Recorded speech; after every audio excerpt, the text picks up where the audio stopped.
Оройн үзэгчтэй та хүн сайхан амарцгааж байна уу? За Монголын мэдээ телевиз зочны ярилцлагын цагаараа хөтөлбөрөөр үргэлжлүүлж байна. За өнөөдөр бид онцолж байгаа сэдэв бол Элэг бүтэн Монгол эрүүл мэндийн яам болоод засгийн газраас хамтран хэрэгжүүлж байгаа энэ хөтөлбөрийн хүрээнд хийгдэж байгаа ажил явцын талаар бид нар мэдээлэл өгөхөөр зочноо урьсан байгаа. Эрүүл мэндийн яамны төрийн нарийн бичгийн дарга Д.Очирбат студид ирсэн байна.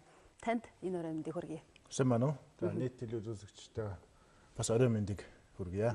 Бидний урилгыг хүлээж авч ирсэн танд бас баярлалаа. За тэгэхээр яг хөтөлбөрийнхөө явцын мэдээлэлээс хамгийн сүүлийн үеийн шинэ мэдээлэлээс үзэгчтэй хүргэе. Бид нар бол тухайн үрт нь бас орон нутгаас нээлтүүд хийж байгаа газруудаас сурвалжлагуудаа бэлтгэж хүргэж байсан. За хамгийн сүүлийн нээлт хаана болов? Элэг бүтэн Монгол энэ үндэсний засгийн газраас болсон үндэсний хөтөлбөр маань одоо нээлттэй хийгээд 5 сарын 5-нд орон нутаг орон даяар бүгдээр ингээд нээлттэй нэг өдөр зэрэг хийсэн. За энийхэн дараагаар бид Элэг бүтэн Монгол хөтөлбөрийнхөө орон нутагта хийж байгаа ажил, за явж байгаа ажлын дүн шинжилгээ хийх, орон нутагтын зарим нэг асуудал дээр дэмжлэг үзүүлэх. За энэ одоо хийж байгаа ажлынхаа бас нэг цар хүрээг явц дунд нь харах чиглэлээр Элэг бүтэн Монгол нээлттэй өдрөлгийг зохион байгуулж явуулж байна. Нээлттэй өдрөлгүүд юм. Нээлттэй өдрөлгүүдийг хийж байна. 21 аймгаар нийслэлийн 9 дүүргээр явна. За манай яамнаас сайд дэд сайд төрийн нарийн бичгийн дараагаар ахлуулсан. Ажлын хэсэг бол одоо газар дээр нь очиж, аймагуд дээр очиж, аймаг орон нутаг дээр нь очиж ажиллаж байна. Дээрээс нь харьяа төвийн эрүүл мэндийн яамны харьяа 16 нэгдсэн одоо мэрэгжлийн одоо үндэсний төвүүд байдаг. Тэр эмчнэрийн нефт илрүүлэг хийх, үзлэг онцлогоо хийх гэдэг аймаг орон нутагтаа бас энэ эмчнэрийн баг маань 7-8 нэр төрлийн одоо эмнэлгүүд үндэсний төвүүд маань очиж үзлэг онцлогоо хийж байна. Яг өнөөдөр гэхэд бид нийслэлийн Чингэлтэй дүүргийн ялалтын талбай дээр одоо нэгдсэн том үзлэг нээлттэй өдөрлөг эрүүл мэндийн анган шатны үзлэг онцлогоог бол хийж байгаа. Төрөнд нь бид Баян-Хонгор аймаг, Төв аймаг, Говьсүмбэр аймаг, за Дорногов аймаг, Багнуур дүүрэг, Налайх дүүрэг, тэгээд өнөөдөр Чингэлтэй дүүрэг дээр ажиллаж байгаа. Та бол яг 5 дугаар сарын 5-нд нээлт хийснээс хойш нээлттэй өдөрлгүүдээ бас орон нутагт өөрөө явж ажиллаж байгаа. Тэгэхээр одоо зорилт бол их том. Насвар хор тавдраас хамааралтай насварлтыг бууруулах, за тэгээд техник тоног төхөөрөмж гэдэг юм уу, энэ бол их том зорилт. Тэгэхээр орон нутагт яг яваад газар дээр өрнө ажиллахаар одоо хамгийн чухал ач холбогдлыг та юуг олж харж байна?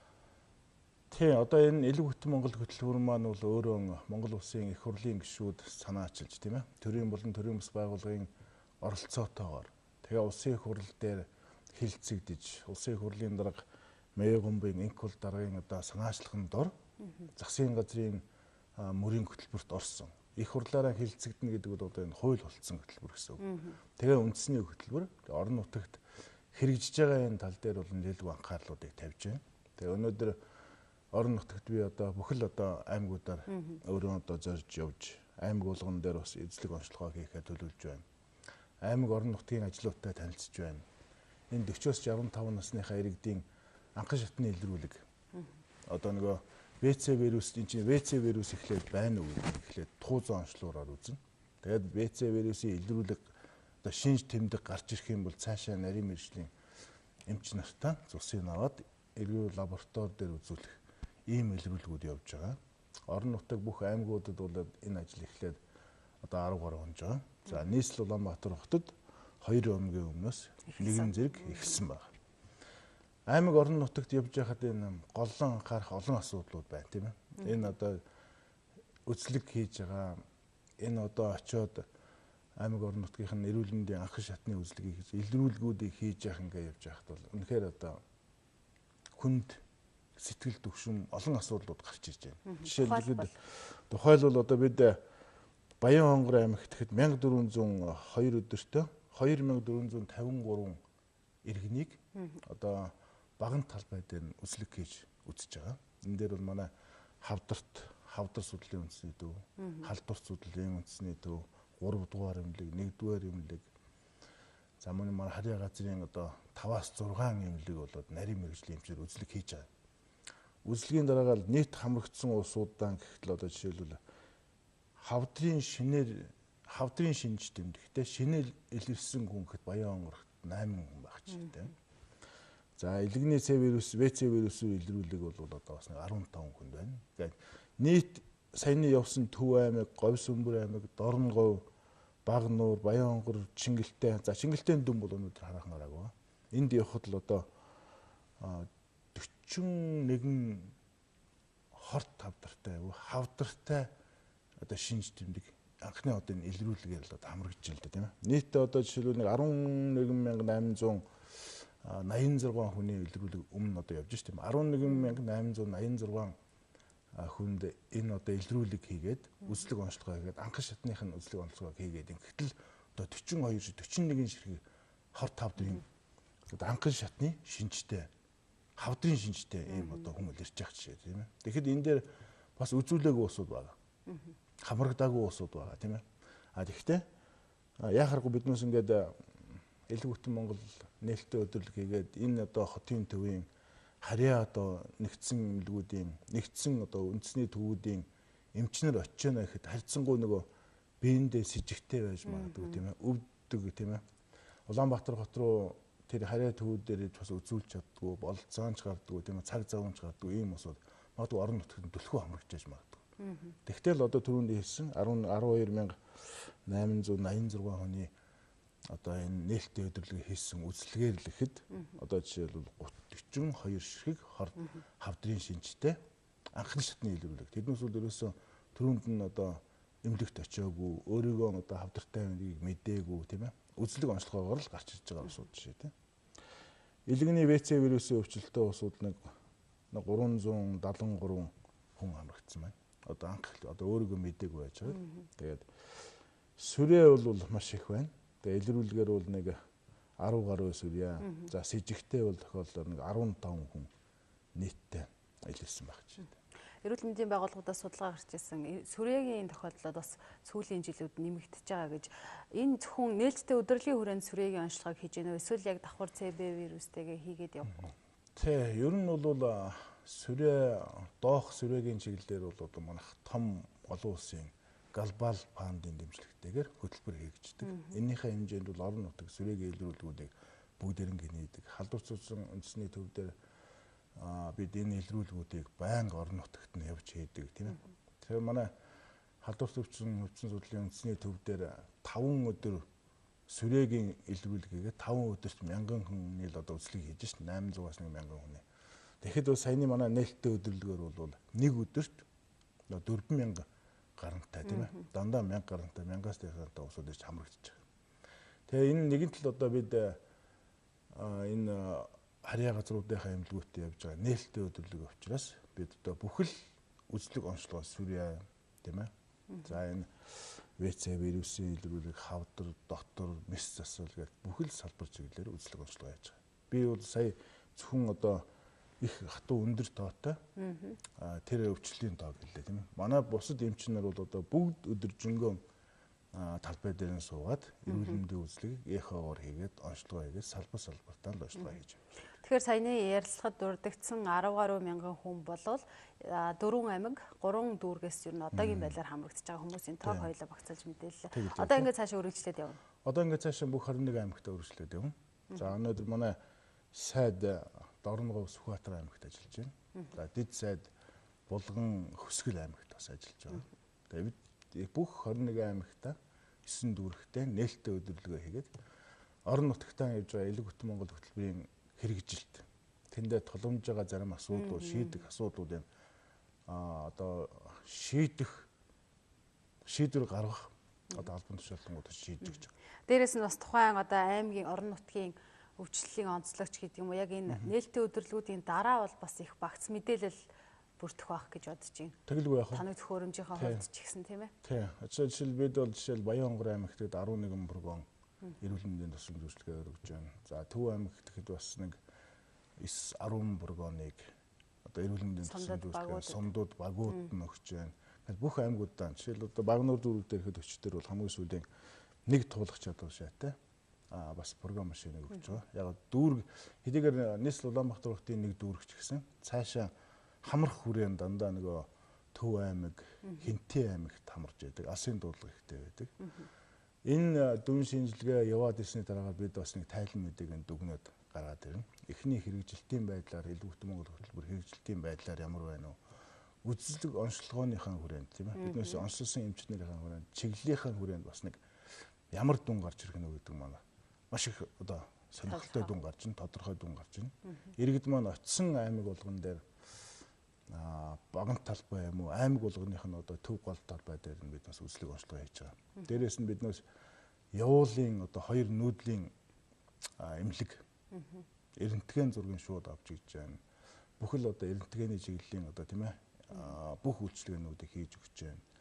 Дараагийн аймагуудаа бид бас явж байхдаа явуулын мэсэслийн баг бас авч явж байгаа. Орон нутагт нь очиод нааша Улаанбаатар шаардлагатай. Улаанбаатар руу явахгүйгээр тийм ээ орон нутагт нь бас мэсэслийгээ шийдвэрлэх юм боломж өгдөг. Бас орон нутагт нь хийхээр ажлын төлөвлөгөөнд тусгаад ажиллаж байна. За энэ хөтөлбөр элэг бүтэн Монгол хөтөлбөр бол 4 жилийн хугацаанд 2 үе шаттайгаар хэрэгжинэ. За 2 сая гаруй хүнийг бол хамруулж энэ шинжилгээг бол авнаа гэдэг ийм зорилттой. За эхний ажлууд бол их үр дүнтэй явж гин гэж харж байгаа шиг байна.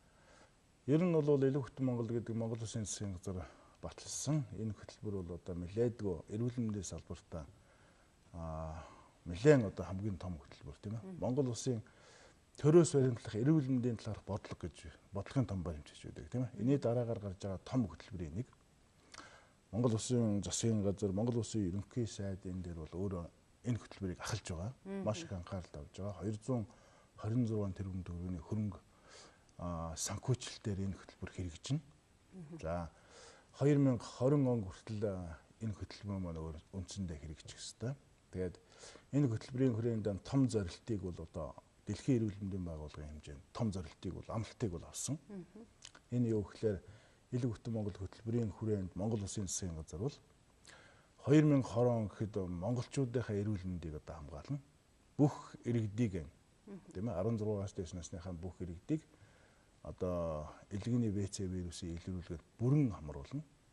Дээрээс нь элэгний хорт авдар, элэгний одоо хатуурал, ВЦ вирусын анхан шатны илрүүлгийг бол таслан зогсоосон, эмчилж чадсан, дэлхийн жишгт хүрсэн одоо ийм улс орн болно гэдэг зарлчихсан.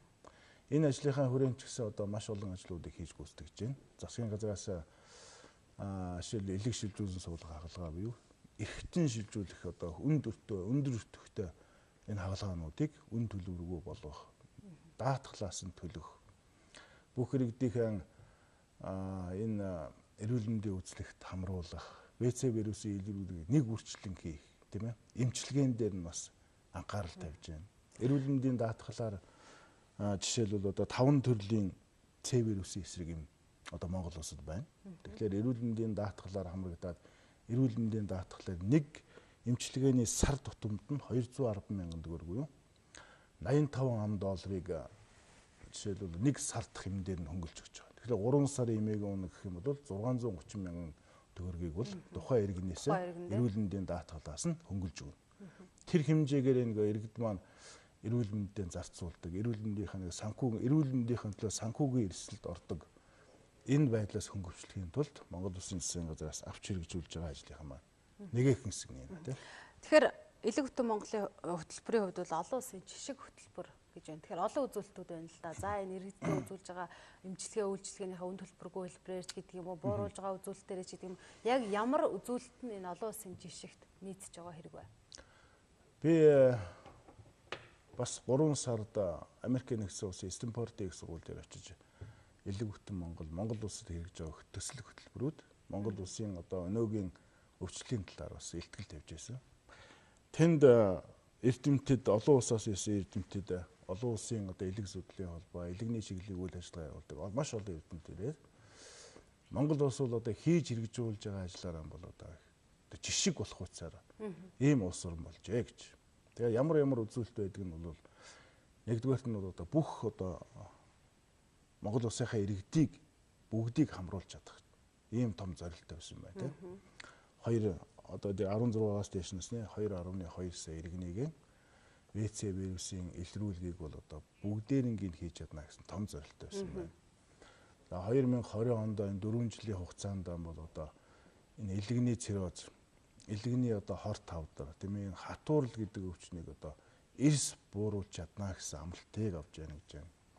Дээрээс нь дахиад нөгөө түрүүний биднээс хэлээд байсан энэ эмчилгээнд дээр нь Тэгээ иргэддээ хүрэх эмчилгээ, иргэд рүүгээ хандсан иргэдийнхээ одоо карманаас юм уу, иргэдийн санхугаас гарч байгааг энэ төрөөсөө одоо тавьж хөнгөлж өгж байгаа. Тэр нэг юм тутамд нь $85 гэж байсан тийм.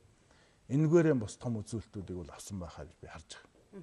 Одоо иргэдтэй бол эрүүл мэндийн үйлчилгээ, эмчилгээг бол хүртээмж талаас нь, за дээрээс нь хүртээмж талаас нь, санхүү талаас нь, хамралт талаас нь тийм ээ. Тэгээд бас хамгийн том асуудал бол энэ төр нь өөрөө Монгол улсын их хурлын гишүүд нь, их хурлын дарга нь энэ хөтөлбөрт анхаарлаа тавьдаг, онцлон анхаарч. Тэгээ Монгол улсынхаа одоо сонгуулиар байгуулсан засгийн газар нь мөрийн хөтөлбөртөө элэг бүтэн Монгол гэдэг энэ хөтөлбөрийг тусгаж, хууль болгож ингэж хэрэгжүүлж байгаа нь одоо бас том үзүүлэлтүүдийнх нь нэг. За бид хоёрын ярилцах цаг бол ерөнхийдөө дуусж байгаа. Тэгэхээр хамгийн сүүлийн асуулт ингэж тавья гэж бодлоо. Одоо ингээд та явцыг өөрөө ингээд ажиглаж байна. Тэгэхээр иргэдийн зүгээс бас мэдээлэл хүргэх тийм ээ. Нэгэн л бид хоёр мэдээлэл хүргэх гэж ярьж байгаа юм чинь. Одоо яаж зөв зохистой мэдээлэл авах уу, яаж хамрагдах уу гэдэг дээр та бас зөвлөмж зөвлөгөө мэдээлэл хүргвэл. Тий. Ер нь бол Монгол улс эрүүл мэндийн яам засгийн газраас тавьж байгаа энэ хөтөлбөрийг хэрэгжиж байгаа ажил нь бол иргэнийхэн төлөө, Монгол улсынхаа иргэнийхэн төлөө. Нэг иргэн маань өвчлөлөөс одоо тийм ээ онцлуулахгүй хоцорчих вэ. Онцлогоонд бүрэн хамрагдаасаа тийм ээ иргэдийг бүгдийг хамруулсан юм, эрүүлжүүлэх юмсан. Магадгүй тэр хүнд хэцүү нэртэй тэр хорт хавдар гэдэг тийм үү хавдрын шинжлэгийг хэр хэмжээгээр эрт илрүүлж чадна. Тэр хэмжээгээр онцлож идэх боломжтой тийм ээ. Идэхгүй өвчин гэж одоо байхгүй байна тийм. Тэгэхээр бол ийм том зорилтыг ийм одоо өмнө нь тавьсан зорилтуудыг л одоо бид хэрэгжүүлж хөдөө орон нутгуудаар ажиллаж хөтөлбөрийнхөө хүрээнд ажиллаж байна.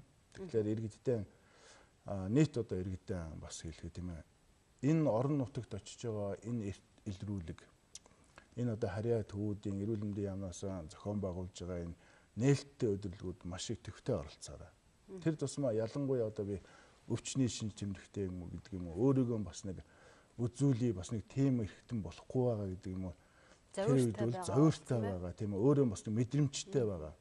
Тэгээ үзүүлж чадахгүй байгаа тэр өөрийгөө өрх гэр бүлийнхаа гишүүдийг тийм ээ хамт олондоо бас хэлээрэй. Заавал бас хамрагдаарай тийм ээ. Энэ бол их том боломж. Ялангуяа нээлттэй удирдлагууд бол зөвхөн элэгний одоо өвчлөлөөр зогсохгүй сүрээ. Ерөөсөө бүх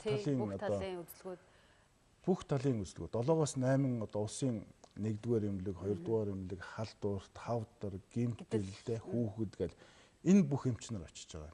Энэ ингээд зогцоороо очиж бөөнөр очиж байгаа. Энэ үйлчлэгээнд одоо их илүү их хамрагдаарай. Өөрийнхөө эрүүл мэндийг анхаараарай. Хувь хүний эрүүл мэнд гэдэг бол одоо өрчсөн сэргийлж яаж, өөрөө өвчнгүй байж, өвчнөөсөө өрчсөн сэргийлж яаж, эрт илрүүлэх юм бол тэрийг эмчлүүлж байж тийм. Тэгэхэд хувь хүн өөрөө иргэн хүн өөрөө эрүүл мэндээ хамгаалж чадсан бол өрх гэр бүлийн төлөө санаа тавьдаг тийм ээ. Тэднийхэн төлөө бас үзлэг онцлогоонд хамрагддаг, эрт илрүүлгэнд хамрагддаг, байгууллага хамт олноороо хамрагддаг. Энэ ажлыг одоо бас анхаарч зохион байгуулж байхад одоо энд оролцож энэ юмд одоо анхаараасай гэж. За баярлалаа. Ийм одоо зүйлийг бас ярих байна. Баярлалаа. Тэгэхээр бидний ярилцах цагийн түрүү дуусч байна. Урилгыг мань хүлээж авсан танд баярлалаа. За тэгэхээр Монголын мэдээ телевиз үзэгч та бүхэндээ өнөөдөр онцлог зочны цагаараа хүрлээ. Өнөөдөр онцлог зочны цагаар эрүүл мэндийн яамны төрийн нарийн бичгийн дарга Д.Очирбат Онцлох орон даяар хэрэгжиж эхэлсэн элэг бүтэн Монгол хөтөлбөрийн явцын талаар шинэ мэдээллийг үзэгчдэд өргөлөө. Анхаарал хандуулсан танд баярлалаа.